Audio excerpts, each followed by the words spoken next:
So the elephant in the room is, we didn't take a minute. We took 5 days.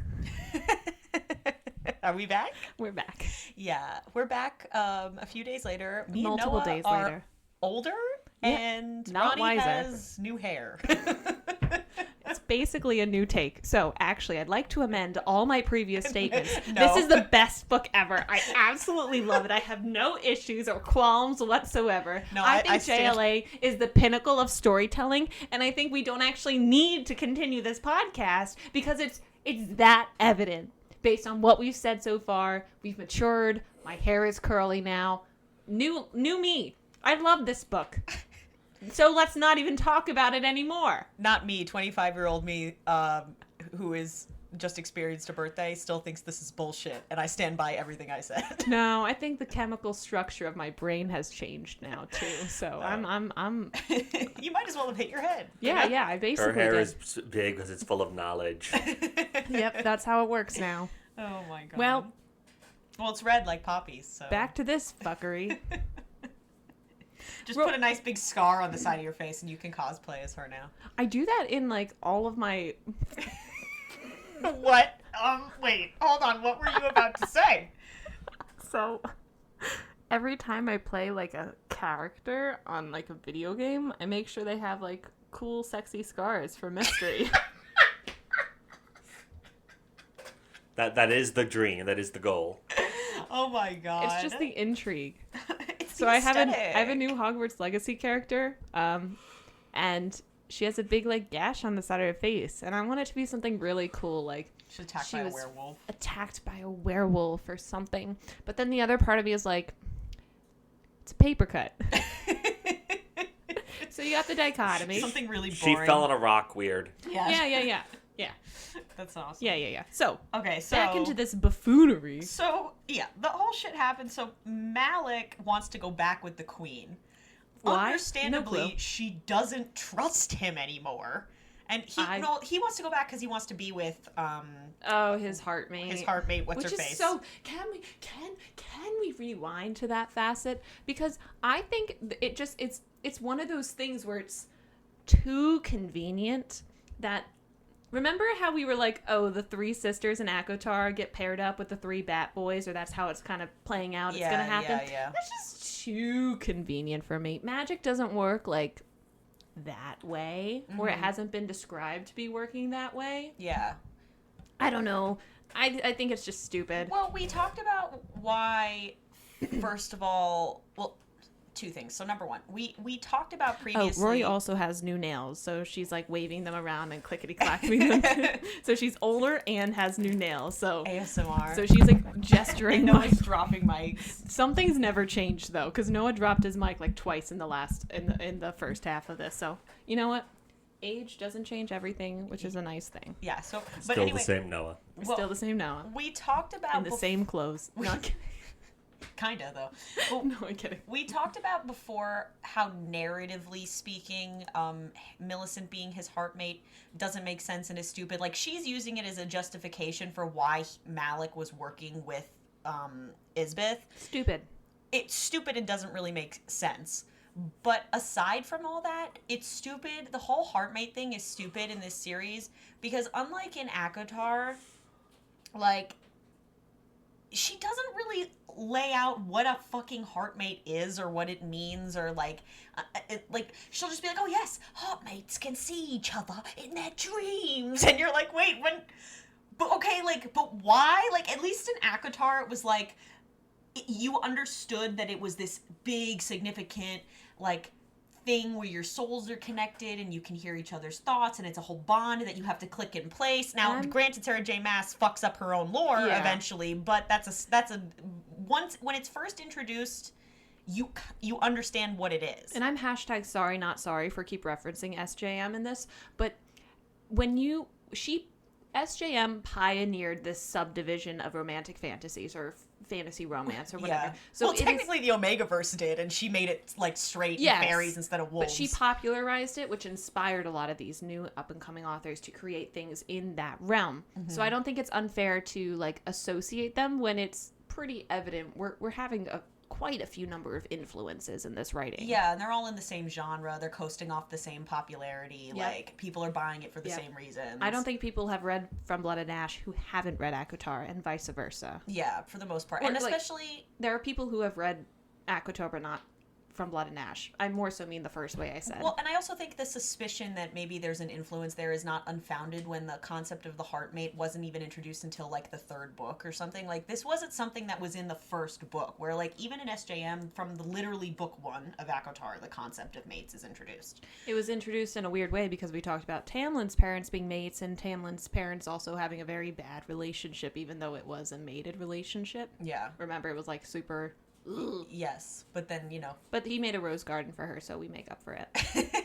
So yeah, but that's the mate thing, the heartmate thing is so stupid. But yeah, like, you know, it's like she's using this term like with as if there's a assumption that we kind of already understand what that is because it's like a popular concept. You know, it's like saying I have dwarves in my story. Like, we all know, like, from popular consciousness, from Tolkien, from folklore, like what a dwarf is, or like what an elf is, or like, you know what I mean? We're working off of these widely accepted concepts within the confines of the genre. Right. So, but it's lazy, like that she never really Develops establishes the heartmates thing as being unique to her world. It's just like a lazy version of SJM's heartmates, but with shit that's added when it's convenient for her.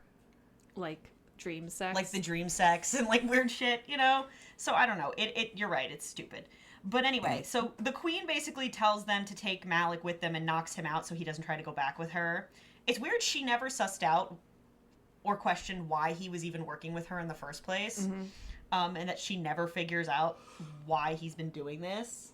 And so anyway, Poppy gets so angry by all of this that she does what, Ronnie? She lets loose her magic. Wait, ready?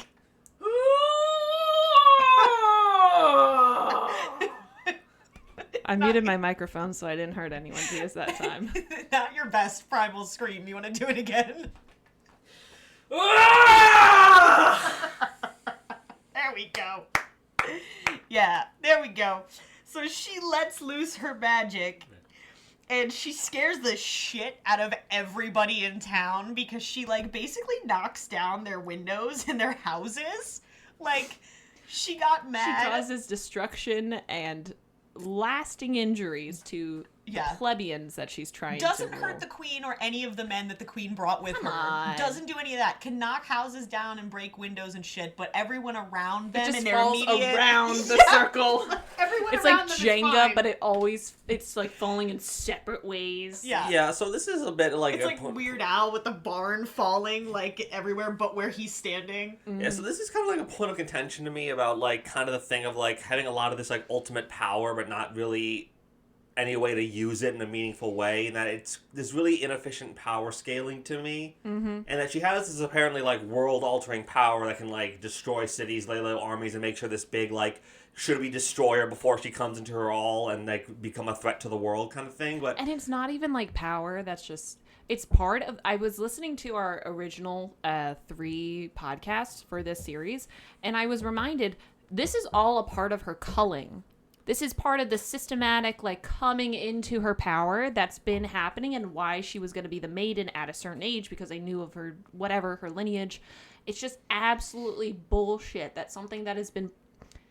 The culling for her has been talked about since, like, book maybe 2. And, like, hypothesized. And now that it's, like, finally happening, it feels so...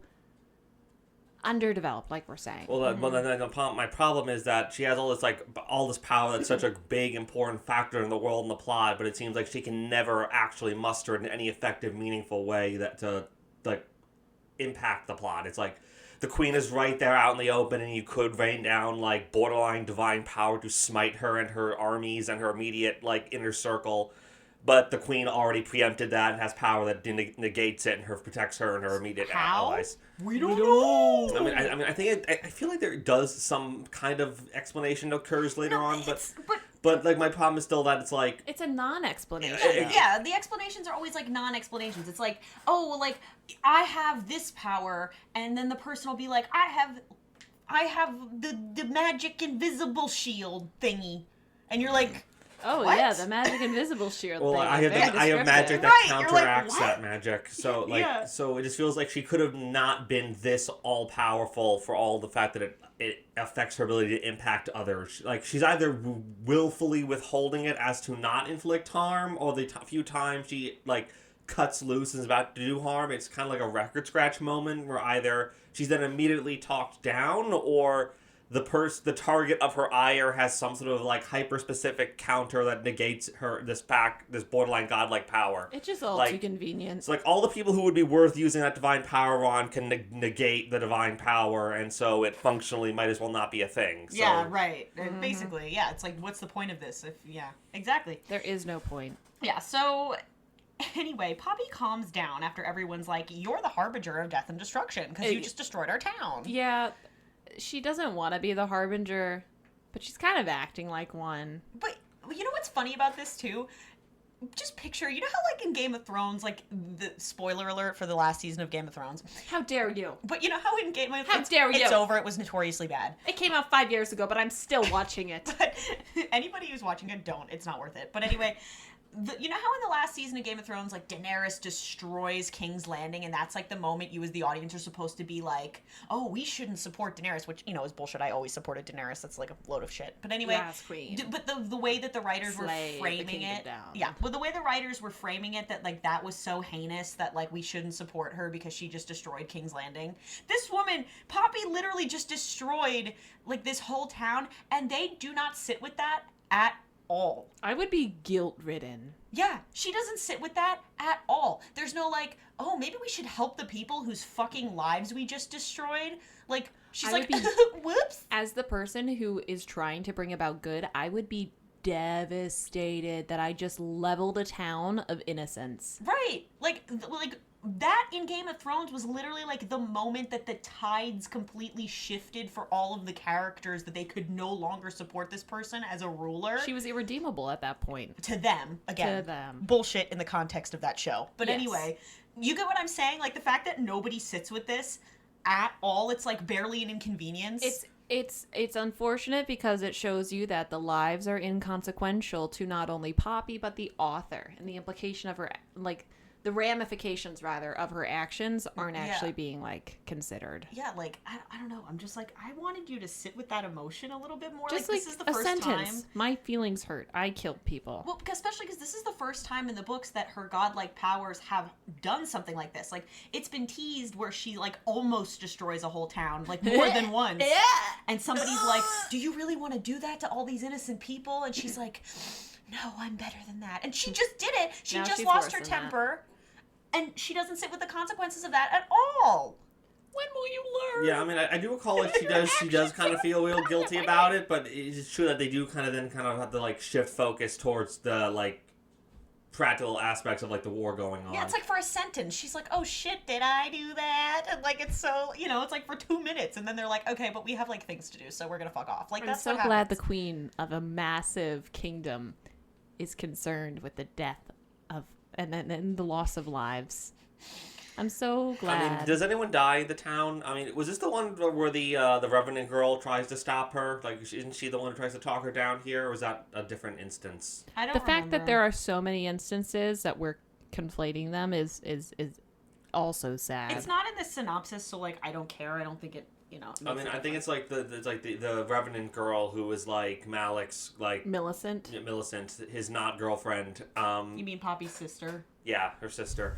We There's covered so that. many Didn't layers call to that already. this, like an Spoilers. onion. But yeah, I think like she is there, kind of like in the eye of the storm, and she's trying to like talk Poppy down, like explaining her, please, like, you know, in a pretty blunt way. She doesn't say please stop doing it. She's like, do you want to be the monster? Like, kind of the whole, do you want to be the monster? I we do say vaguely you remember are? this now. So kind of thing, and like I imagine like threatening to fight her there and stuff. when I imagined this scene, because I listened to it on audiobook, I imagined, meanwhile I was gardening, I imagined kind of like the Avatar The Last Airbender Avatar state. Yeah. And Yeah. come on, Aang, we don't need you to do this. Like, I imagined that. Her Sort like of. rising up, her eyes becoming white. But again, it just, I mean, and the thing is, as a Revenant, she's apparently also, again, immune to Poppy's powers, which not only, it's not like she's just telekinetically lifting stuff, I think she can actually, like, directly influence things. But which makes no sense, because later when you find out what Poppy actually is, because, spoiler alert, this is not her final form. She still is going to level up, or not even level up, but more is going to be revealed. I don't know. It's just more is going to be revealed. But the fact that her powers do not affect the Revenant, that is weird, knowing what she actually is. Like, why are the Revenants that damn powerful? Especially when we've seen the Queen kill one. She killed Ian. How did she do that? So, yeah, I forget Magic. I forget the specifics, but yeah, it's like, the point is they're apparently immune to this, like, super, mega, ultra magic.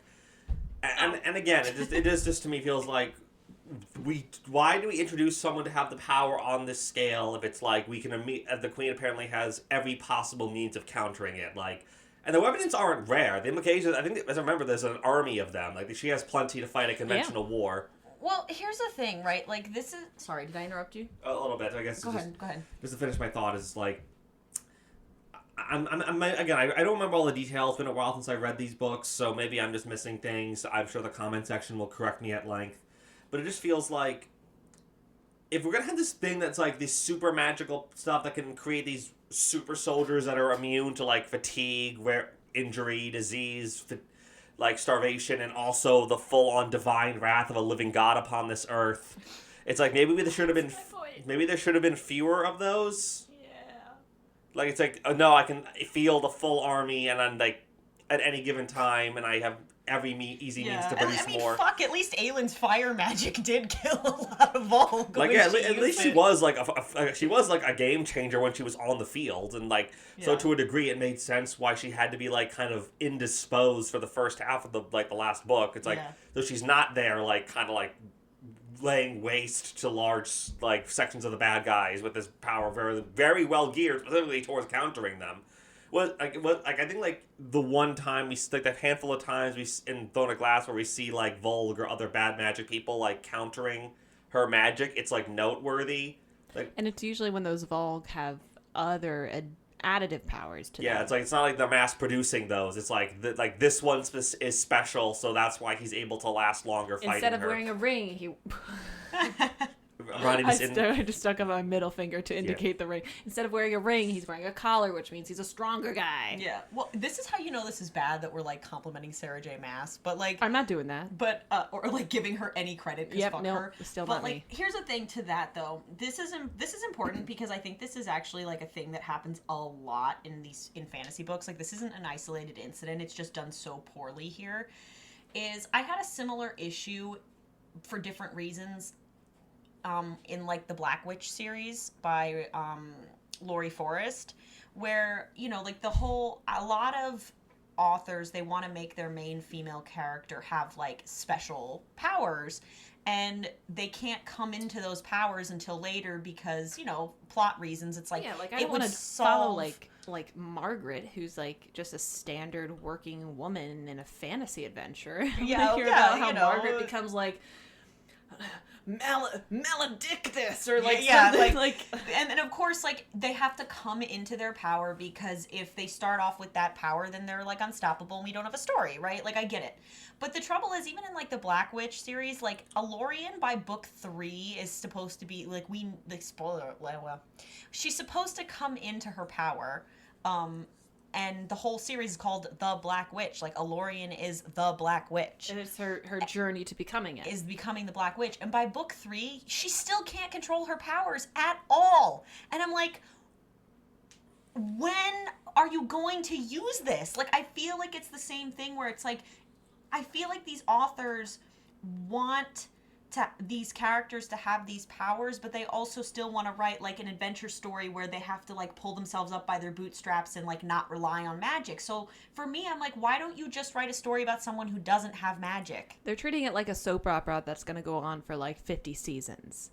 Yeah, that's a good point. They're like, is kind of what it feels taking like. Their sweet damn time. Mm-hmm. So book 3 still doesn't have any character progression because they're anticipating to go to book 8. Yeah, which I think is so annoying, and it's like such a waste of time. You know why? It's because a lot of these authors are of that romance genre. Like, you know that hot and heavy romance genre where like you have the first book that follows one couple, and then the second book that follows like an associated couple, and the third book who follows like that person's sister, and then the fourth book, and like it just keeps going on. Like the Ice Planet Barbarian series, there's like so many books in that series and novellas and like continuations of their story. Right. That's a convention. I would just like to note that Roni just confessed she has read the Ice Planet Barbarian series at some length. I had read the first two, and I'm not going to complain about it because some of the scenes were just like... Well, you're so right. There was a lot of grunting.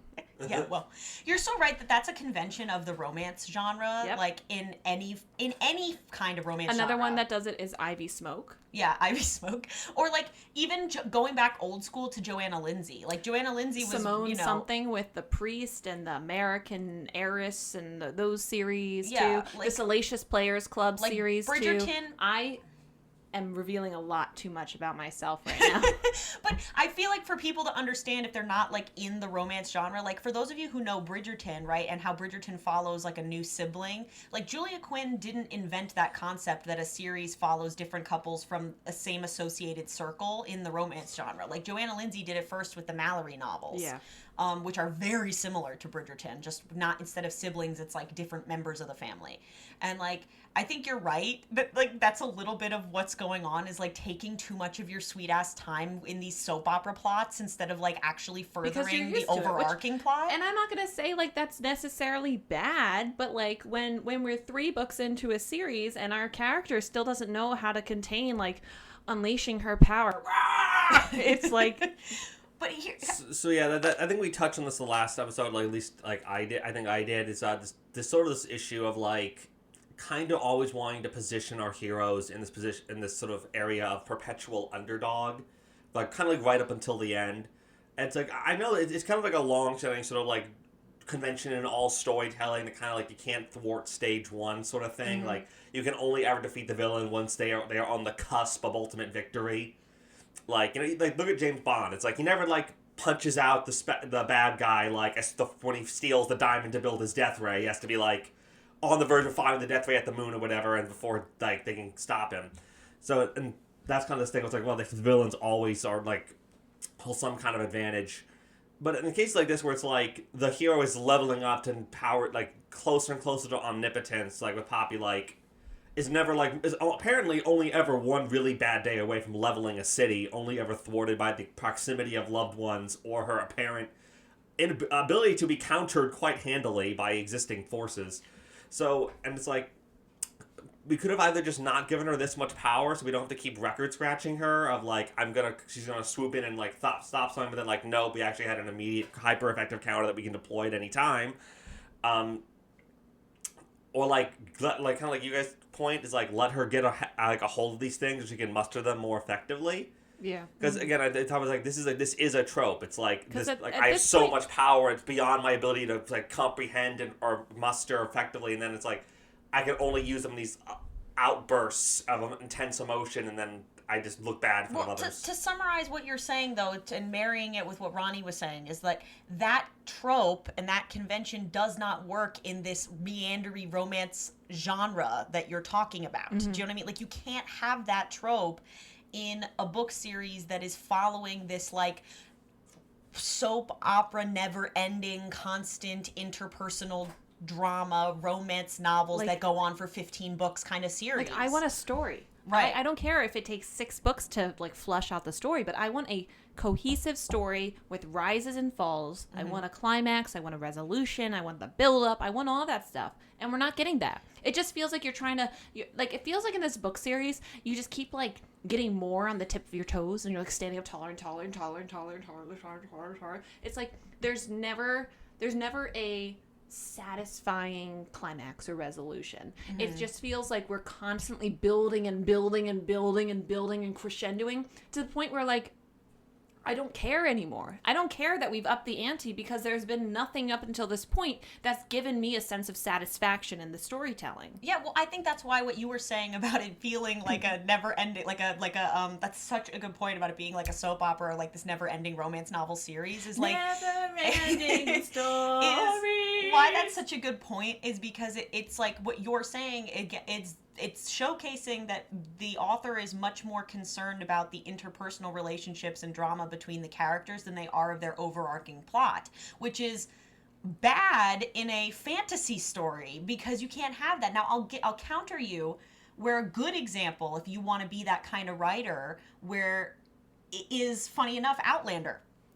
Outlander doesn't have an overarching plot. And that's why those books can go on for 10 books and you keep reading because you're not like waiting for something. Do you know what I mean? Like in Outlander, there's never like a moment that you're leading up to. Like in Lord of the Rings, it's like, okay, when's the ring gonna get thrown in Mount Doom? Like in Harry Potter, it's when is Harry gonna face off with Voldemort? Like Outlander is not building towards anything. In Percy Jackson, it's when is he gonna kiss his cousin? No, in Percy Jackson, it's like when is the prophecy gonna happen? I know, right? I know. I'm But my point is that why I think something like Outlander works so well, and why Diana Gabaldon is a genius, is like that she didn't try to have some grander overarching plot. Like she wanted to write in different genres about these two characters and their relationship and the people they encounter and the adventures they go on.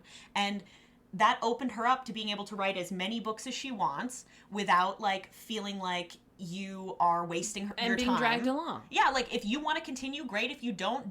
But it's like, it's not like you're getting dragged, like she's trying to make you read something just to get to a resolution that she never set up. Like that's why those books work, is she's concerned about the interpersonal relationships between the characters, but she's not like, and it's fitting in the world that she built. Right, exactly. And I would take it a step and say she didn't fabricate that world. She used real life like timestamps and examples. But when you have the capacity to create a world and create a history and you're just circling and circling down the drain forever, it's exhausting. Right, but in something like Outlander, the villain is time. Yes. Like there's villains in the and story. Also smallpox. No, because Claire can't get smallpox. But Other people can. Other people can. But my point is, in something like Outlander, that's why she's a genius, is because the real overarching villain of the whole story and the real overarching concept of the whole story is time. And there's only one way that the story can end, is when everyone being dead, because ultimately everyone dies and the end is time. Do you know what I mean? Like, so, yeah. So it's a good point. I feel like we've emphasized this point. Yeah. So, but it's important though. It's important in why these romantasy books fail conceptually. Because I'm so proud I made that connection. I raised my hand and everything. I was like really excited for a second. Well, it's an important point because, and then we'll move on. But this is why we're here. Yes, it is. I thought we're here to shit on books. Well, that's what we're doing. Well, it's that to talk works. about it. But that works.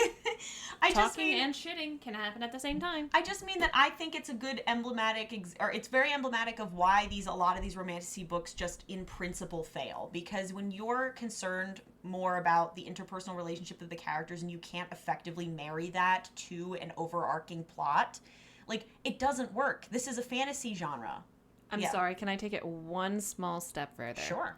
I think what you just said is fantastic. Because if you look at fandoms, usually you don't see fandoms for those romance books that don't focus on the world and they isolate to the interpersonal relationships. But you see fandoms and you see like fan art and fan fiction, whatever, for like more developed worlds. Like I hate to say it, but SJM has a more developed world in Throne of Glass. I'd say I'd question ACOTAR right now because she's still working on it. Yeah. But when it comes to like all aesthetics. Harry Potter, Percy Jackson, when we're talking about Outlander, we have fans and fan fiction, and they want to live in the world rather than harp on the interpersonal relationships as much. Does that make sense? Like, yeah, I kind of get what you're saying. You don't see fan fiction made and a lot of fan art made for the Salacious Players Club.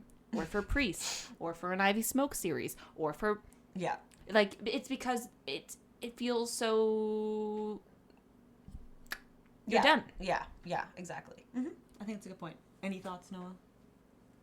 I haven't read a lot of some of those books, so I can't. I say that's with a straight face. You haven't read Salacious Players Club? Or you haven't read Praise or Kink? Or No, bite. I Well, cannot say I have, or- so I can't. I'm not in a position to comment. Or dirty so. doctor. Well, we're about to or get back into sex, so hold dirty on. lawyer or dirty. Kidnapped by But the that's mafia. what I mean. Like the ones that are just rapid printed because it's filling a quota, those Yeah. ones are usually not great. Yeah. And they're not lived in. You don't really go back to reread those. Yeah. Those are the ones on Kindle Unlimited that you read, you add to your Goodreads shelf. You said, yeah, so hot, hot, hot, hot, hot, hot. And then you move on. Yeah. No, you're so right. That's such a good point. But speaking of hot, we're getting... God fucker. So anyway, Kieran's cursed, remember? Kieran's been cursed. Yeah, good thing. And so Reaver tells them that the only way to fix the curse is to do the joining, Which has been set up since book 2, which is like...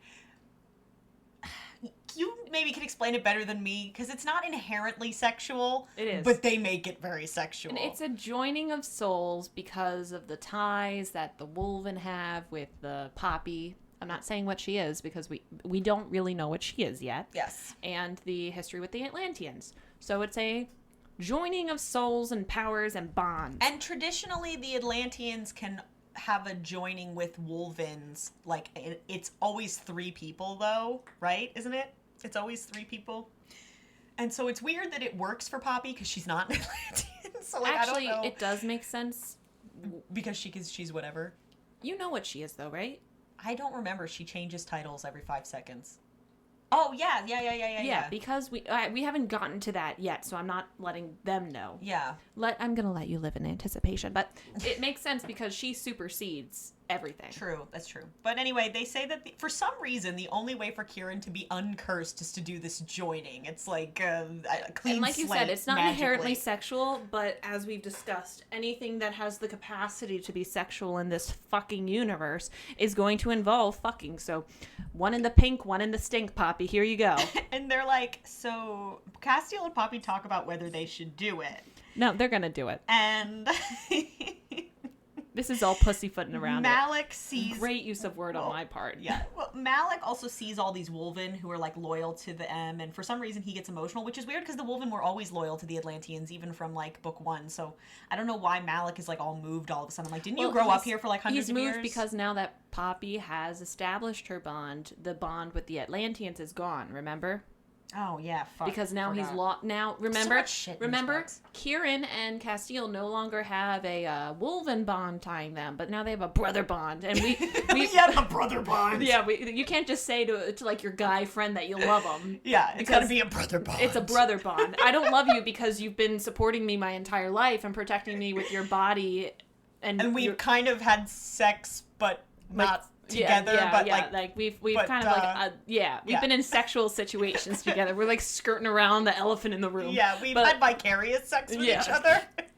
Essentially, I've made like doomy eyes at you while I'm having sex with my girlfriend. You're having one with like someone else we kind of know. It's so. yeah, I think when you make eye contact with someone as you fuck different people, that's kind of like, bridging the gap between them. There's not a platonic. I'm not sure there's a platonic way to do No. that. I mean, any polyamorous people out there, I mean, feel free to correct me. To jump in, but yeah. So wait, sorry. I'm reading this description. I totally forgot this happens before the Please. joining. Please tell us. Before the joining, do you remember how Queen Isbeth Is bitch. it told them that in order to save Kieran's life, they have to find Malek because she can't find him. Yeah. They literally, like, go into the blood forest, and in, like, 2 seconds, they find Find him. Malek's resting place. The body of a literal god. They just find it. They're like, where is Malek? Is it the place where we left him? He was trapped by deity bones that you can't get out of. Do you think he got out of them? It's like putting a paperweight on the table and being surprised that it's still there when you come back 5 days later. How the hell is this still here? It's like, no, but it's so fucking funny. wonder. It's like if your boss is just like, oh my god, there's this important meeting tomorrow and you're going to be fired if you don't find this thumb drive. This thumb drive is crucial to the furtherance of It's this still company. plugged into your computer, sir. It's like, oh, you mean the thumb drive you told me to put in your computer yesterday? It's still there. Like, that's what it's like. It was so stupid. Because isn't he in the exact Yes. same chamber where they left him in the Blood Forest centuries ago, millennia ago? Yep. Isbeth. Yeah. What the fuck? Yep, that's where he is. He's there. That's the case of due diligence and negligence. I would bring her to a court of law, and I would charge her. I know. With negligence. So stupid. But like, with negligence, you can charge somebody with negligence. She abandoned effectively a helpless man in the Well, woods and then was like, oh, I don't know where he is. You can. It's criminal negligence, but she wouldn't qualify as criminally negligent, in my opinion. Rory's in I law object. school. She's very proud of it. Yes, she is. She should be proud of it. Go, Rory! Yay, thank you. But, Yay. but anyway, so She's before gonna defend me they... in a court of law when I do something bad one day. Yeah, absolutely. But, so before they go into the casket for Malek, they have the joining. And it is... Hot and heavy. And this is so funny. The girl with the red backpack says, quote, essentially they have a threesome. And I'm like, yeah. It's not essential. They do. It's not essentially.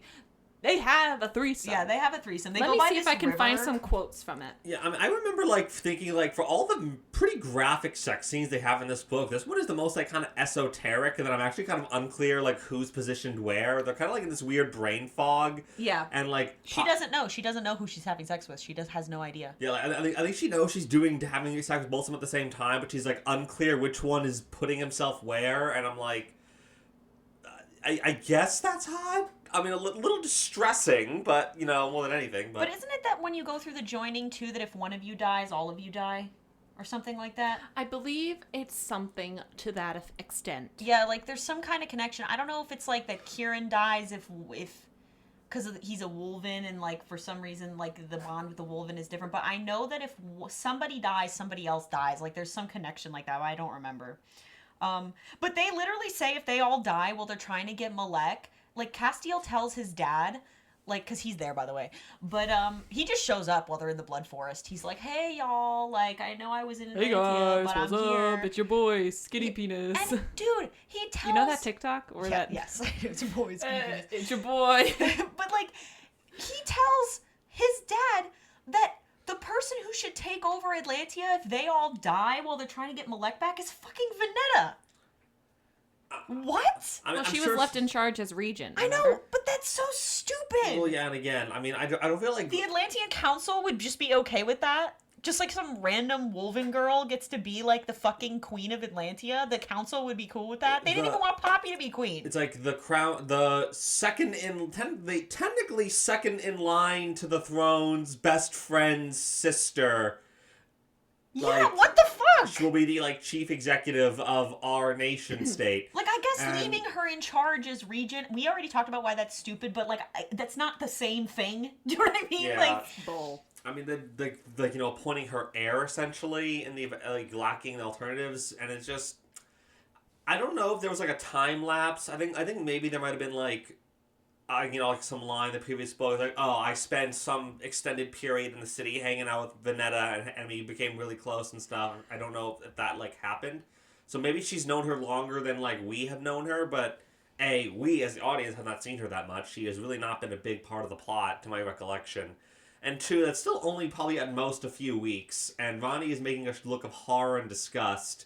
So I'm going she's to looking let up her... quotes from the scene. Are you ready? So I'm going to let her take over. So I found something that's just a quote log based on page. I don't have the page number for the joining, but what I do have is a profanity count. The word ass is said 28 times in the book. Bitch is 29. Cock is 25. Dick is 14. Piss is 3. Shit is 77. And fuck 170 times in the book. Oh my stars! What the fuck? 171. No, I'm kidding. Oh my good gosh graciousness. Holy Sorry, Golly. I just saw that. I'm laughing because I'm like, 170 words is a lot of words. You don't have 170 chapters. That's not even like an F-bomb every chapter. That's multiple. That's a lot, especially if the book is like, 350 pages, like standard books, 350 pages, almost 200 pages. There's 600 pages in this book. There's 600 pages in this book and 177 F-bombs. Think about like one F-bomb per page. That's like 177 pages of F-bomb. You know what I mean? Like, that's so crazy. And most of them were probably in the sexy scenes. It's like, fuck! Yeah, fuck! Fuck the fucking shit out of this piss fuck. She's such an eloquent writer. So look, No, I'm so sorry for the vulgarity. But we it's just. didn't do it. She did it. Yeah, You she didn't do did. it. Yeah, so like I'm like not as acrimonious to these books as maybe the other two are, but I do have some points of contention, and I feel like to some degree, like that level of profanity is an issue for me. Like, you know, we talk about the sex in these books a lot, but that's because it kind of comes up a lot. It's necessary, apparently. So We just had a threesome Because here. the look, joining, I know I this, forgot yeah. this, but the joining emphasizes and solidifies her divine power. Okay, so Whatever yeah. the fuck that means. So theoretically, she has more control, but she won't. She doesn't. So my thing with this is that, like, it's kind of like almost a running gag in people who read, you know, like the purple prose you get in some romance novels, like, you know, the euphemisms and flowery ways that describe sex and, like, sexual organs and, like, things like that.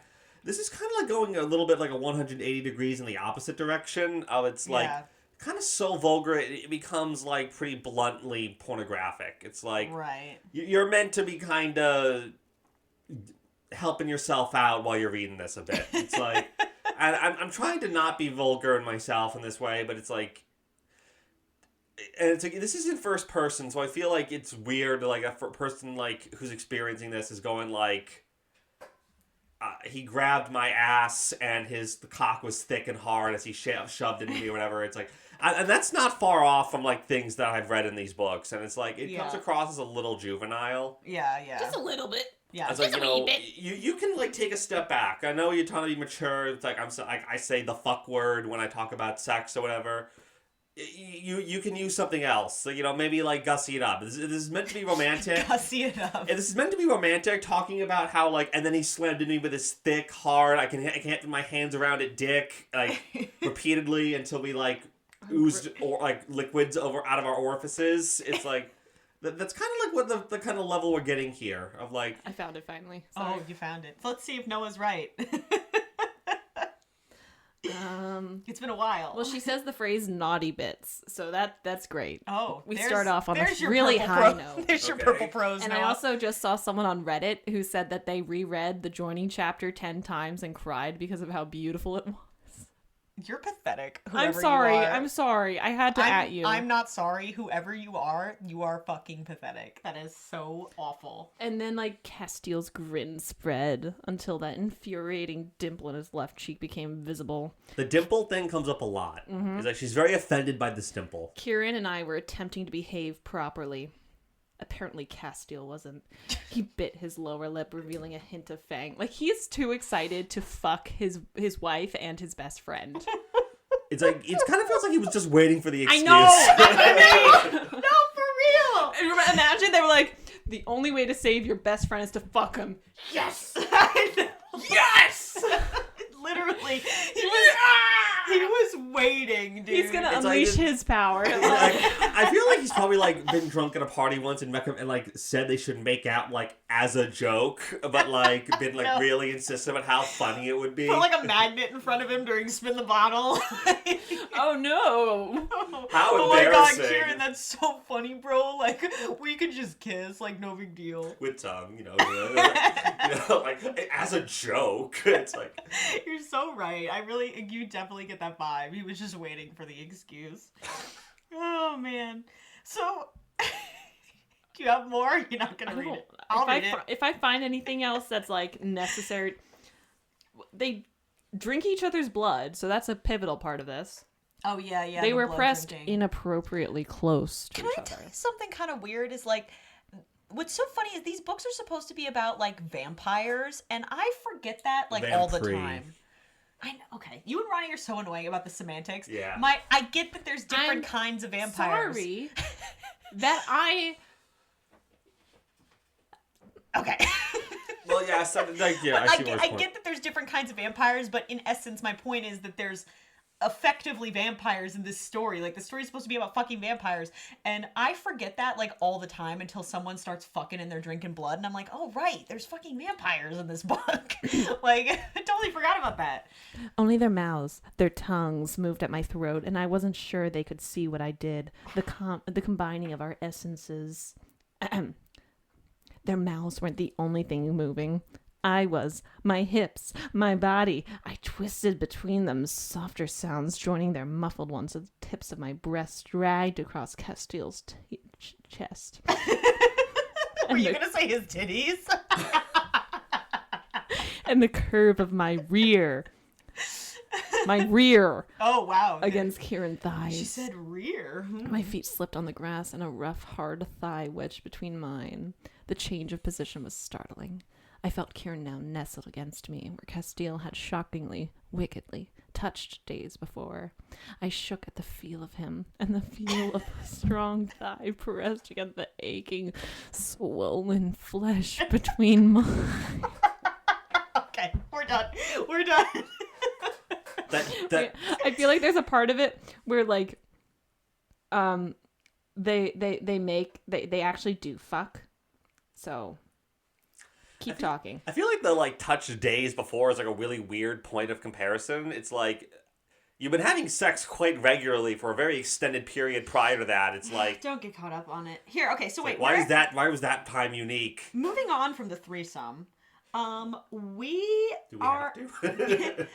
But we are at the climax What of do the you book. want? What do you want? Kieran asked. My nails dug even harder into thought his we were skin, done, right? earning a laugh. I want to come. I snapped. There, are you happy? Fucking thrilled, Castile said. And then some, No, Kieran you gotta said. do the British accent. Fucking thrilled. My head was tilted again, and a tongue swept inside my mouth. I didn't even realize I was being lowered until my knees hit the damp grass. My eyes opened as my mouth was released. The cords, they were still around us, so binding in their intensity now. We were nothing more than shadows, and everything was greedy. Hands, mouths, tongue, teeth, fangs. We were so greedy, and that burn in my blood finally ignited. I wish you could see her right now. Honeydew, Castile murmured, lifting his head as I went utterly boneless. The honeydew. Yeah, that's another thing. He always compares, and there's no delicate way to say this, her vaginal fluid to honeydew. Yeah, I'm not reading the climax part because I genuinely don't think I can say it with a straight face, nor... We're gonna get, like, kicked off the platform. Yeah. But I will say, my audiobook narrating there was pretty good. Yes, it kind of was. Get VA work. I think you can pull it off. Rory, if you ever decide to write a bodice ripper, please let me know. Oh, yeah, sure. What do you want, Poppy? What do you want, princess? I want to come. I can do it in a southern twang, too. What do you want, princess? Oh, my God, you can do it all. I can do it. You can do it all. Wait, give me another accent. I don't know. Just, come on. Can you do Scottish? What do you want, princess? You want to come? That's literally not Scottish. Wait, ready? Clear. Do you want to come? He probably has uttered those words. But anyway. Clear. That's the only word in Scottish I can say. Is clear. Clear. James Alexander Malcolm Mackenzie Fraser. Oh, that was good. See, there you Do go. you want to come? Perfect. Okay, let's move on. Let's move on. I'm uncomfortable. I put myself in that position, but you know what? You did, in fact. I was trying to move on, and you brought us back. My ankle hurts. Hold on. She'd hit her something. No, my foot fell asleep. Ooh, that's uncomfortable. Yeah. Okay, so anyway, this is the speaking of sex, this is the climax of the book. Yeah. And so the group Yeah, it goes is. to the temple, and Isbeth is already there. She's like, I've been So this waiting. whole thing was pointless. Yep. And she's crying over Malik, who's like fucking, like, you know, Deceased. he's laying in a sarcophagus, like fucking the Queen of the Damned, like just sitting there dead. PJ chillin'. But PJ instead chillin'. of, you know, Wait, awakening Malek him, or Malik? Malek. EC. Yeah, Malek, the god. Yeah. The god primal, whatever the fuck he is. We don't know. He's just laying there like fucking Akasha. And instead of being awoken by a violin, he is awoken to her stabbing him in the fucking chest. So she is like sobbing, stabbing him like, I'm sorry. And I gotta say, I was kind of gagged. Gooped and gagged, would you say? Gooped and gagged? It was the first nonsensical, insane thing that happened in this book that was actually shocking to me instead of confusing. I gotta say, Just to reiterate for the audience, who stabbed Malek? Isbeth. Even though she knew exactly where he was and she could have gone out of her way, not even out of her way because she knew where she was, to stab him herself. Yes, and she did it herself. And that's her heartmate. And we don't know why she did that yet. Well. So anyway, Millicent comes in and this is so funny, whispers something is wrong. You fucking think? Hey, she just killed someone. Something's wrong. Yeah, so Yeah, Millicent, Millicent. being Captain Obvious. Something's wrong. And Isbeth, does not bring herself to kill Poppy. So for some reason, she's sacrificing Malek, and she doesn't kill Poppy, which it wasn't really presented that was going to be an option, so we don't know why this choice is significant, that she kills Malek instead of Poppy. And then, for some reason, after she sacrifices Malek, all these, like, weird oily animal things that like start to come through the cracks in the ground, which she doesn't really describe the inside of the temple very well, so it's very hard to like picture this visual of what she's even talking about. I'm like, why are there cracks in a fucking temple? Like, isn't it supposed to, wouldn't there be like It's tile an on the old floor? temple. I don't know. We don't know. I think it's supposed to be old, so it just hasn't been upkept. It's like guess- a dilapidated temple. Yeah, I'm like, But again, like, I don't know. We don't She know. doesn't really describe it very well. But anyway. I think it would be cool if it was the same temple that was referenced in the prequels for the first book. But again, we're not given enough context clues to know if that's the case. Yeah, like she describes stuff, but I just wish she would like go into better detail. No. She talks about stuff. She doesn't describe jack shit. Yeah, that's true. So She says stuff. these things start coming up from the ground and they start killing everyone. I don't know how many people exactly are with them, It just says but everyone. apparently enough for people to be killed. And she sees all these people going down, and they have to pull the sword out of Malek's to make all of this stop. So he's still not dead. He's just like full on, like. And because he's a god, he's gonna be like that for 2 to 5 business days before he dies. So. Literally, you're like, I don't exactly know what the It's stakes are here because I don't know how Oh long my it's gonna God. take him to die. Oh my god, you know what it is? It's like in the Ridiculous Six where oh my god, Taylor Lautner is swinging by his neck. And you're the like rope. just waiting for him to die. Yeah, like you're But just like we know he won't die 'cause he's got a strong neck. Yeah, But like exactly. the rest of the audience is like, But like here's the thing, right? Like this is why I hate this shit where like she doesn't explain anything. Where like he's got this fucking knife in his chest and he's like for several minutes presumably that enough like people die and these things start to happen and the ground shakes and rah, rah, and I'm like it's taking him forever to die. But it's like hurry up and die already! can he even be killed? Because we know Poppy was fucking stabbed in the chest and she's fine. Well, she was stabbed in the chest as a mortal and did die. So don't conflate those two. She did True. die. Now she is not a human. True. So okay, I wouldn't that's fair. be careful. That's fair. God damn it, Rory. But it's Did still- you even read this book? I forgot that her mortal body dies. That's true. But I don't know. Like I just don't get like the stakes here. But anyway, No pun intended. Stake through his heart. so they got to get the stake out of his heart, and for some reason he won't bleed to death. After this thing comes out of it, I guess he's got super healing. And there's something special about this dagger being in his heart. I think it might be a woven bone or some shit. Like it's a special, Probably. it's a special knife. So Kieran, Castile, and Poppy try to like run there. And Delano, this got me. I was genuinely like, but spoiler alert, he's fine. But Delano gets killed. So this is actually kind of a big deal because Delano is like the first actual like arguably main character. He's not like as important as Kieran, but he's been around since the first book, who actually is on the verge of death. well, he does die. He dies. But he doesn't stay dead. No, for he long. doesn't stay dead. Sorry. Spoiler. I really thought she was like raising the stakes. I was like, oh my god, she killed Delano. What the fuck? No, she she's doesn't. fine. No, he's fine. He's fucking fine. You know why? Because these authors care too much about their characters. You can't care this much about your characters. You have to care about the story. I'm Yeah. sorry. That's my own thing. But so Delano gets killed and that like breaks Poppy. Does she? And she unleashes her power. Again. And she actually finishes the culling. Yes. And which again, it's very unclear what that means. It's the culling start asking questions. And Isbeth is like, the fuck? And because of that, Poppy is able to pull the knife out of Malek. All of a sudden, apparently the culling makes her proximately closer to him because she was far away from him. It's like she teleported to him as she culled. Yeah, like the Or problem... she was floating and like she was like a ragdoll floating closer to him as she was like culling. Yeah, and like then she finds herself placed gently at his feet like Fiona from Shrek. That must have been what happened because literally the problem wasn't that she couldn't physically pull a knife out of his chest. The problem was that she was too far away. She couldn't. She was running to get the knife out of his chest. Because there was things coming out of the ground to obstruct her path. Yeah, so apparently it makes her close enough to him to pull the knife out of his chest. The culling does that, which stupid. So she pulls the knife out of his chest, and Poppy kills Isbeth with the knife.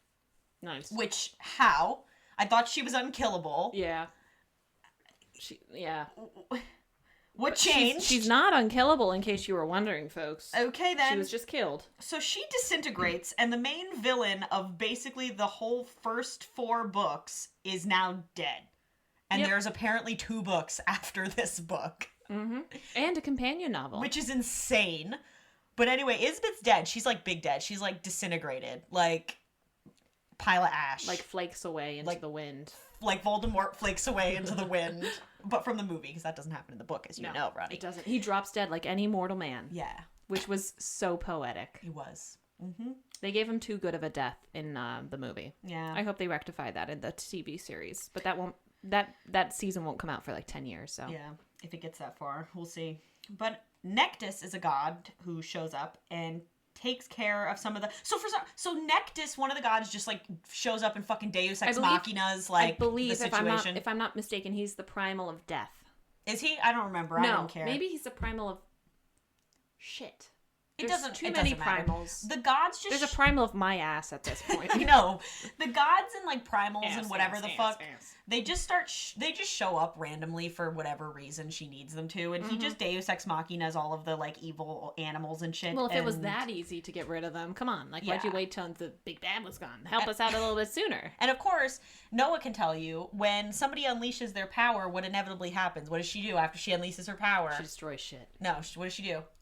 Die? No, she doesn't die. She passes out. Because that's sexy. She passes out. She passes out so much in this book. Again, like another example of like she has no control over it. She can only have these like massive, uncontrolled outbursts. That I think she needs to put on like Midodrine or something for these vasovagal episodes. She needs to see a neurologist or some shit. Again, this seems unclear. It's like, weren't you supposed to have like gotten it under a candle now? But no, it's like I can only use my power in uncontrolled emotional outbursts where I'm just pouring it out en masse and then I collapse. Yeah. Or I like am halted by forces that can evidently stop my supposedly unstoppable power. But you don't understand, Noah. Then she can pass out into the strong, willing arms of her man. Wait. There are no limits to her limitless power, except the fact that she syncopizes. That is the limit to her power, is that she physiologically cannot stand it. Yeah. Well, I mean, sort of. It's just like, it's like, you know, like there's this whole thing of like this internal conspiracy in Atlantia with these guys who's like keep trying to kill her as they think she's gonna be this unstoppable force that'll end the world. Her almost worst enemy is her neurological system. Yeah, like if they're like, you know, if she comes into her fullness of her power, she'll be this unstoppable thing no one can ever stop. But it's like, demonstrably, there are in fact a large amount of things that can halt her power, and it's kryptonite, you know, and you can mass produce it. Imagine, like they set up a fake scene where she needs to unleash her power, knowing that she'll pass out, and then they run in and get her. I would do that. Yeah, I know. That's smart. That's smart. That actually is smart. I am smart. See, I would excuse it more. My hair's really big to prove it too. It is, yeah. And it looks great, by the way. I know. But I would excuse it more if like it was more of a kryptonite situation. You know what I mean? Like if there actually was like one specific thing that was like the thing that could stop her instead of all these random things. I just told you, it's her cardiovascular system. It's her vasovagal response. You know, that's actually true. That might have been interesting if they actually pointed that out. And at the end of the day, that's a human function. Like, I don't know if Atlanteans have the same circulatory capacity, but like... Who knows, man? It's funny. But, so she wakes up in Castiel's arms, and now she has pointy teeth because she went through the culling. And Millicent ran off. Malik followed her. Okay. Poppy looks around. And all of the people who'd been killed, all of them, including Delano, are alive now. It's because she released her power. It was just, I think the gods saved them or something. I think no. I don't remember why they're alive. Knowing what her power is, it makes sense why they are resuscitated when she. Oh, I released her see. power. I see what you're saying. Yeah, that maybe when she went through the culling, that energy. Now I can't even remember when they say what she is. Should I just say it? Well, hold on. We're getting there. Let me just finish this, Okay. get through this synopsis, and then if it doesn't say anything, you can say it. So, Nectus reveals that the consort and Nyktos had the two boys in the human realm to protect them from Colis, and that they are not primals of anything, just gods. Like, what is this even talking about, Ronnie? Like, they drop all this, like, god random, like, fucking mythology into the end of the book. I'm like, because that's what I want after the climax of the book, is for you to give me a history mythology lesson of your world that didn't really make sense till now anyway. You want to know something? What? I just found out something, and I'm sad. What? I looked on the fan wiki because I'm trying to figure out when they reveal what her true, like, undiluted nature is. Yeah. We might have to read the next books. Why? Because Poppy's not her name. It's Penelope. Penelope's not her name. What? She has an original name. Oh, come on! Now we're ripping off Earthsea? What's going on? No! Which, by the way, I looked into it. The next book in the series is literally just like a retelling of the first book from Castile's perspective, which, you know what that spells to me? Redcon, redcon, redcon, redcon. That is literally what the whole book's gonna be, and I refused to read it, and now I feel like I have to, just so I understand what the fuck. Dude, it gets so bad. It gets so conflated with the prequel, like, inexorably tied. Like, we cannot not read the prequels to understand this relationship. That. I am not doing that. Are we almost done? I Yeah, need we're to almost drown done. myself in sorrows. This is fucking bullshit. So anyway, her birthday is 4/20 though. Hey. Like something good came out of it.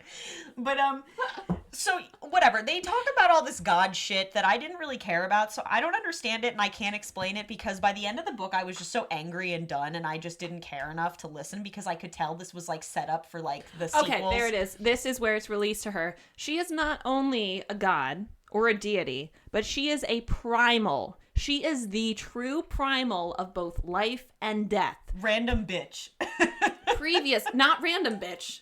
This is like chosen one to the Deus Ex Machina level. Like, originally there was a primal of life and a primal of death, and we find out in the prequels that they're now combined into one. Mm-hmm. The primal of life and death. So there was like a lot of discourse in the prequels about that. Poppy is the true primal of life and death. So she's not only stronger than a god or a deity, which are the same fucking things, but she is like integral in the proceedings of nature. Wow. So it makes sense that when she released her power, being the primal of both life and death, she resuscitated and brought to life those who were dead.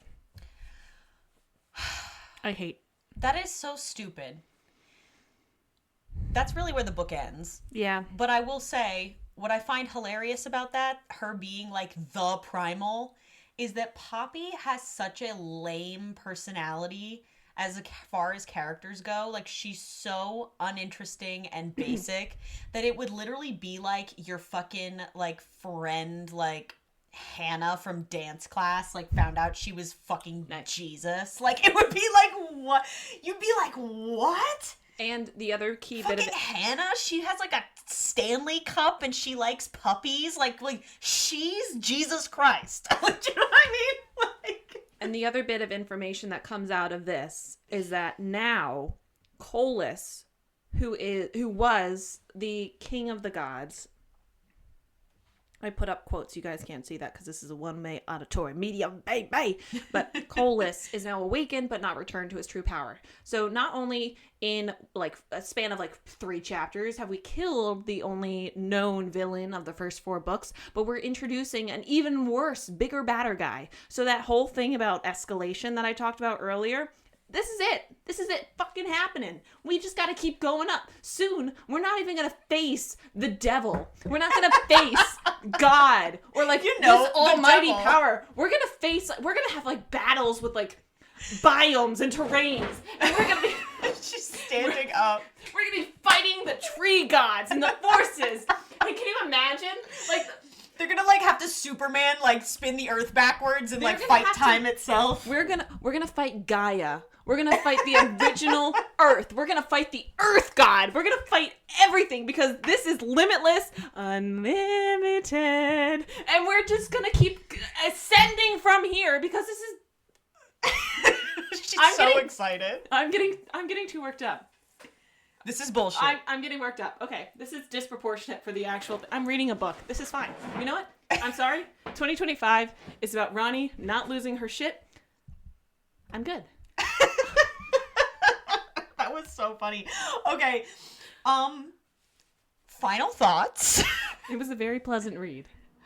This was so terrible. Like, so bad. So bad. I think we're gonna have to read. You know what's funny is, before we go, I actually want to read the next book because it's basically the first book from Castile's perspective. And How many times do you think he's gonna say fuck? Probably a lot. Gotcha. And I'm actually interested in that because I liked the first book. I am too, but I'm worried that because it's from Poppy, from part of what I liked about the first book was was Hawk. Mm-hmm. But if it's gonna be from Castile's perspective, and he was playing a character. But I like that though. I don't know. I'm a slut for romance from the male perspective. You could have just stopped after Oh, that. I'm a slut. But no, I am a slut for romance being told from the male perspective, and I find it fascinating I think it's fascinating in concept. We'll see if she pulls it off. But the idea of him coming in, playing a character and meeting the maiden, and like not But he knew who she was. No, he knew she was the maiden. He didn't know anything else about her. And I'm interested in that just for like the drama. And also, I liked the first book, so like just going through the plot of the first book again would be fun for me, just because I enjoyed it. I would agree. So- I'm also terrified to see how it progresses from here. Well, I'm just concerned to see how what she retcons and how she sets up the book after it. Literally, she retcons Penelope's name. That's pretty fucking funny. That's You pretty can't crazy. see my face right now, folks, but is flabbergasted. Yeah, that's pretty crazy. Noah, Want to add anything? The name thing does feel a little silly. because that's what All right, so Perfect. Final thoughts, Noah, before we go. I mentioned before, I'm not as acrimonious towards these books as these two, but I do feel like there's very strong elements of kind of throw it in as you go. And I do feel it's to its detriment. It's like, there's moments where I do find a lot of entertainment in the story. It's like, oh, I want to see how this goes, but it just feels like she's mistaking, like, leveling up with a certain degree of character development at times, Yeah. and that's to the detriment of they're a lot not of the narrative. synonymous. Of the narrative and the characters, especially because it's like, that power-up never seems to really meaningfully come into play. Like, she doesn't Absolutely destroy Elizabeth with, like, her full power she's finally managed to control through some sort of personal growth. It's another outburst. It's an outburst, and the fatal blow is a knife she didn't bring. So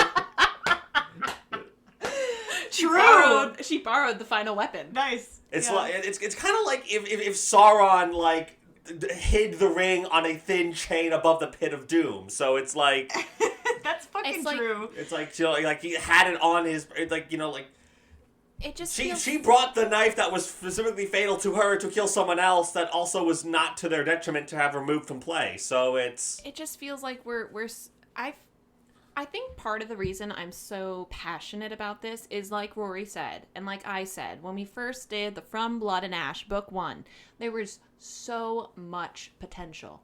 And all it took was a bit of revision, a bit of peer review, a bit of insight, a bit of input, a bit of checks and balances, and establishing a strong magical system. Because since I have read this book years ago, in college, like junior year of college, senior year of college, I have read so many other better fantasy books. Brandon Sanderson, to name one. Like, the amount of vetting he does to his own books is admirable and should be the standard for any fantasy or any writer out there, in my opinion. Do you agree? I am a big Sanderson fan. I have Wind and Truth in my room right now. No spoilers. It's Brando good? Sando. I haven't read it yet. I mean to, but it's like, I do feel like, he is a very good standard in that, like, he, again, does vet his books, and a big part of his sort of, the way he writes magic is that it often has very clearly delineated rules, and his heroes often win by using it in new and interesting ways. And I think not also simply by virtue of simply being, like, better at, like, having a stronger version of it than anyone else. And I think my other point, and then I'll kind of wrap up my thoughts, but the other reason I'm kind of upset about this is because this book tries to be good and fleshed out, and it falls miserably short. Mm-hmm. So not only are we critiquing something that's objectively poorly written, but we're critiquing something that was written poorly with the intention of being good. Mm-hmm. Do you know what I mean? Like, yeah, I get what you mean, and we can't, like, you flopped. Like, I'm sorry, but this is flopped. A flop. Yeah. You had a great idea, great concept, but you failed miserably. I mean, even the third book I thought was stupid, but I actually enjoyed parts of it. Like, it was still fun, even if it was stupid. Like, this was just stupid. Like, it wasn't even fun stupid. It was just stupid. Like, literally the only climax of this book was the joining. Yeah. And that was a hit or miss with fans. For me, it was a big miss. I did not like it. I did not want it to happen. And the final thing for me, anyway, that I just want to say as, because I'm thinking about it and we're wrapping up our sort of final thoughts about the writing and everything. It's not to just shit on her specifically. Again, this is just such a bad example. But I see this again a lot in the fantasy genre, and it's like, again, there's nothing wrong with having characters who are born with special abilities for the sake of a story. We all love it. But what I'm finding, and I see it with SJM, I see it with her, I see it with, like, certain writers where I feel like they're either lazy or they have a very simplistic understanding of humanity or how things work, that it's okay to have characters who are born special, but then what comes of that? Like, death and destruction. Like, no, I feel like a lot of these authors really struggle with having that concept and making that character feel fully fleshed out and have to face the trauma that comes with being special. And I know that it was, like, a good thing that Elizabeth died. But I think we're failing to mention that the reason she died was, again, because Poppy doesn't know how to control her powers. And that is terrifying. If she was able to kill Elizabeth, the original Ascended, because she just couldn't control herself, I think we're overlooking that still. Like, Poppy had no progression.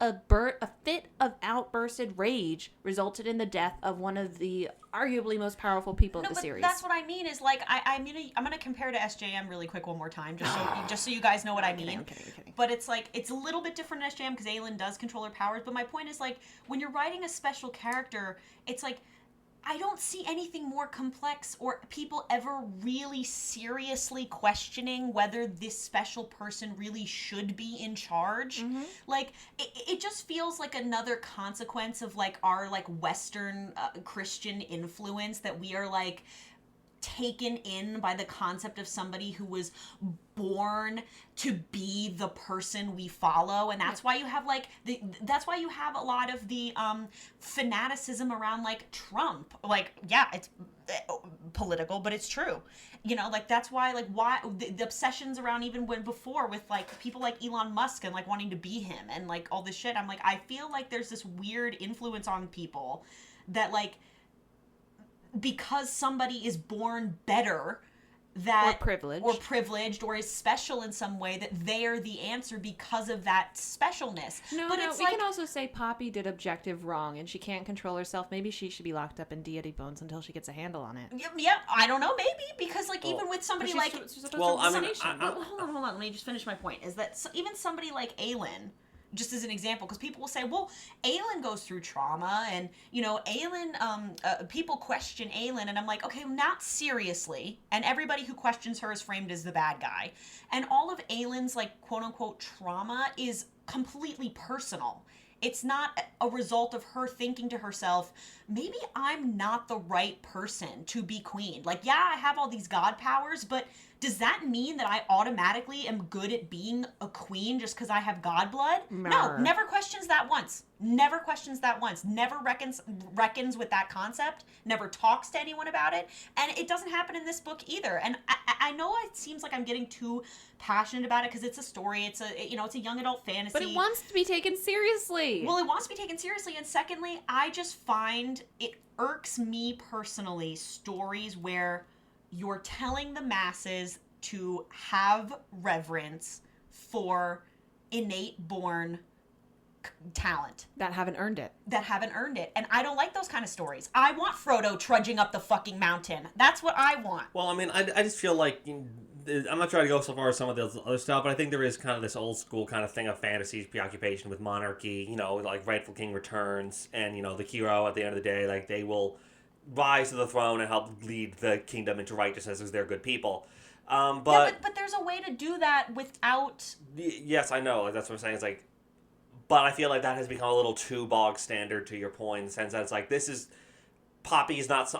even if you like her, I don't hate her strictly as a person. I think she means well, but there is really nothing about her that shows she is qualified to run a nation state. Like, they use the trope, but they don't actually explore what makes it good in a good story. Like, yeah, in Lord of the Rings, they use that concept of, like, oh, the real king shall return, and, the White Tree of Gondor blooms when the rightful heir is back. But Aragorn fucking earns that kingship. Okay? He is the right guy to be king. In Brandon Sanderson's Mistborn series, Vin, who's arguably the main character, she doesn't earn the state of monarchy. It's actually Ellen Venture who does. And I feel like he earns it, but other people don't see that. So they take it away from him. Right, they question his power endlessly. And it's where, though, again, he kind of acquires it through actual, like, the use of politics and lack of alternatives. Pragmatic, like an action. There's actual political machinations at play that exist to place him in that position. But he's questioned about it. They give it to him, but then they revoke it, and then there's a whole struggle. And at the end of the day, neither of them are ruling, and it becomes like a democracy because that's kind of a lot of spoilers. Well, sorry. But my point is, they question. It's innate. It is normal to question power, and that's why we have checks and balances. And ignoring that completely is narrow-minded, and it's quite frankly ignorant. Yeah, well, and I think that these lesser authors take for granted the trope. They take for granted what comes with using that trope, that I'm just going to support your main character because they're the lost heir, because they're the lost god, because they're special power. And it's like... Because she has a scar on her face. And I'm sorry, I want you to earn it. That's just my point. So, yeah, I mean, I think it's worth knowing, again, like, there's actually, like, the book kind of... Again, technically speaking, she is only queen because she married, like, Castile, so... No, she is queen by her own right, remember? A little bit, I think so. I think she Queen has Iloana, not Ileana, because remember that.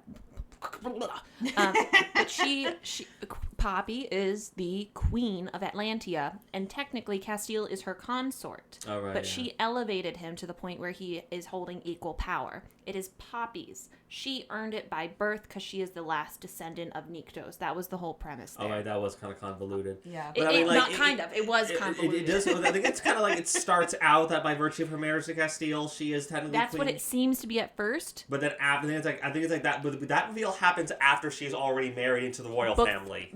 Beginning of book 3. Yeah. Yeah, because they get married in book 2. Beginning of book 3, it's revealed, bow down to the queen of Atlantia, the rightful queen, and Queen Iluana. And I just point out again, it's like Castile also kind of showed some very poor judgment when he did that, because he announced their engagement very publicly when she had every single right to refuse them, which she then does in public for very justifiable reasons.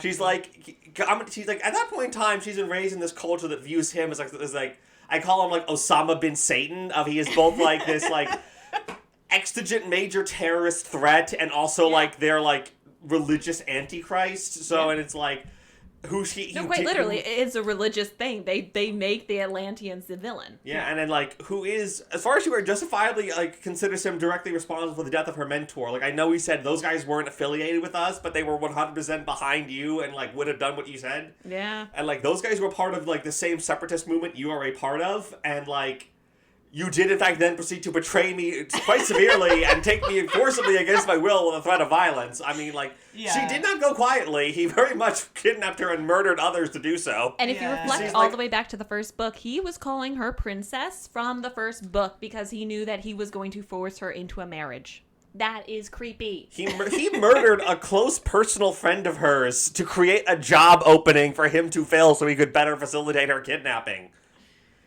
Yeah. I mean, think of it this way. Her mentor / dad figure. What was his name again?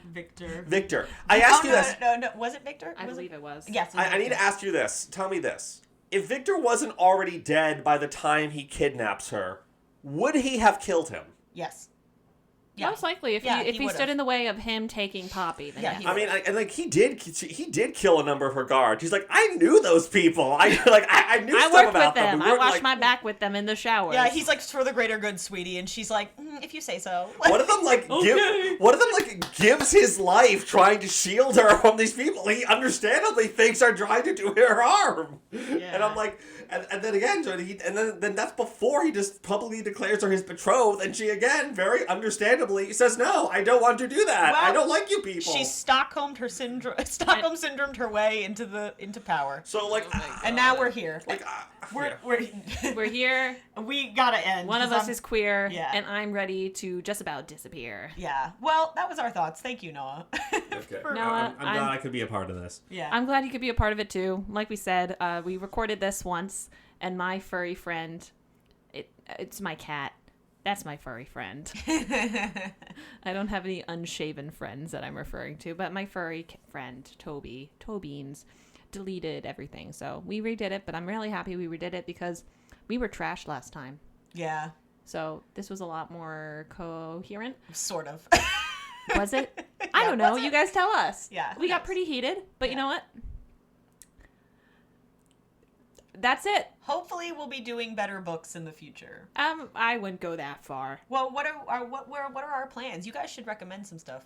But I have no plans except to. I think we talked about doing Interview with the Vampire. We did talk about that. Talked about doing Outlander. Are we officially done with this series? Are we calling it quits? We'll see. We might do some special episodes. If I read the 5th one, that'll be a quick episode if we do the podcast because it's just recapping the first book. We always say that, Rory, that it's going to be a quick episode, and then it's not. I know, but that book it's literally just the first book. Yeah. But you know what I mean? I think we're going to have some contentious points of view about his motivations, because his motivations have to be in there, like from the beginning. Like, I see Penelope, I will take Penelope as my bride. Yeah. My child bride. We'll see. Maybe we'll do coffee talk and we'll talk about that book, and then we'll see. But the series isn't over yet, so I think officially for this season we're done, because if you guys know, keep an eye out for the selection, because that's the other half of the season. We haven't recorded the 3rd one yet, which is hilarious because it takes like 2 seconds to record the selection, but we will. Don't worry. The one. Yeah. The one. The one. Yep. So I guess that was it. Bye. I'm Rory. And I'm Roni. And I'm special guest star Noah. And this has been Have and Have Not. Special Edition, The War of Two Queens. And now there's only one queen because she murdered And there was the no other one. war. There was no war. It was a war of 2 queens. The only battle the only war that took place was the war from the perspective of the poor town that was leveled. Yeah. Yep. They were the casualty. Yeah. The Noah's one here casualty. What'd you say? And Noah's here too. And Noah's here too. Thank you, Noah. Thank you, Rory. Thank you, Roni. Oh my gosh, Roni, you did such a great job. You're so funny. Oh my gosh, your fuzzy head now. Oh my god. Bye, guys. Bye, guys. We love you. Bye. No, we don't. That's a parasocial relationship. That's We okay. respect you and we appreciate you. Bye.